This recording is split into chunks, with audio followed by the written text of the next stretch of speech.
let's turn this into some money to help pay our electric bill. Hi, I'm Kathy Cano-Murillo, the Crafty Chica. I have built a six-figure business off of being a full-time artist and creativepreneur. This is where I share everything that has worked and not worked. You are a working artist or a part-time artist, a crafter, a hobbyist, whatever, and you want to scale up your business, or maybe you just need to make a little extra money, definitely subscribe to my channel. Watch these videos because I'm going to be sharing all the goods that I have learned over the years. I've had my Crafty Chica business for 25 years. I've been able to scale it up, and I love what I do. I love being a working creative professional.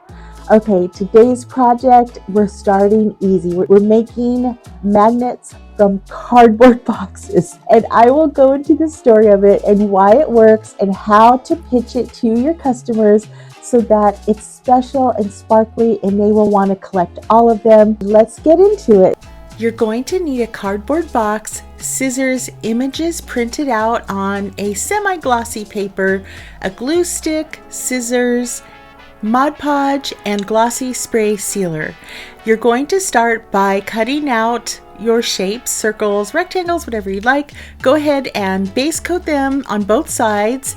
Oh, you're also going to need magnets for the back.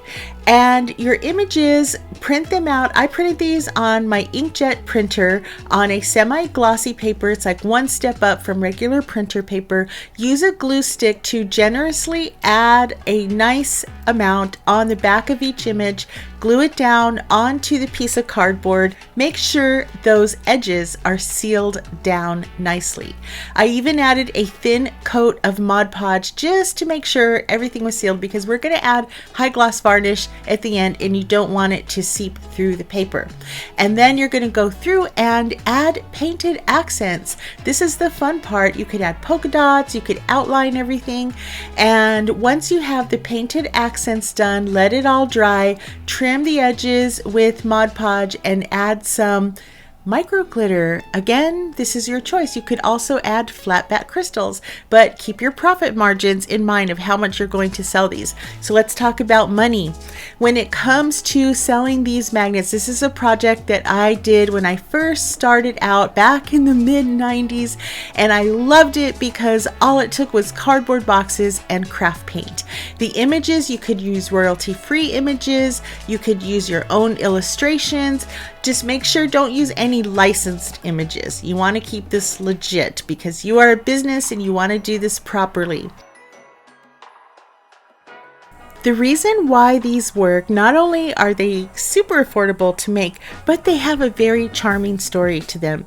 When we used to make these and sell these, we would tell the story of how we lived by a liquor store, and these are cut up liquor boxes that we transformed, and people loved it. They loved having that endearing story to go with it, and it made them all the more special. So do not be shy about sharing that you are upcycling these. Plus, it makes people feel good to buy it because they feel like they're doing something good. Now, when it comes to the money part of it, especially if you're trying to pay a bill or you have a specific amount you need, make sure you create enough inventory to make or surpass that goal that you have. So come up with a price point of what you want to sell these at. Don't forget to factor in your time and the supplies. If you're selling them to a store owner at a wholesale price, sell them as a set of 12 so that you get a larger amount of money. Of course, I would love to charge $20, $30 for each one of those. That's not realistic. So I would probably sell these for anywhere from $6 to $8 each, and then wholesale them around $4.50. Make sure they look nice and polished and finished the best you can. So they, even though they're made from cardboard, they still look like $1 million. Okay, what do you think of the cardboard magnets? Do you think this is something you would like to make? What is your favorite go-to craft that is low cost, using what you already have, and is able to bring in income? Seriously, all you need is your creativity, a little bit of strategy. Try to find resources that you already have, put it together, create a collection or a set, and you are good to go. Thank you so much for watching. Don't forget to like, share, and subscribe. And you can see more crafty ideas at craftychica.com. Bye.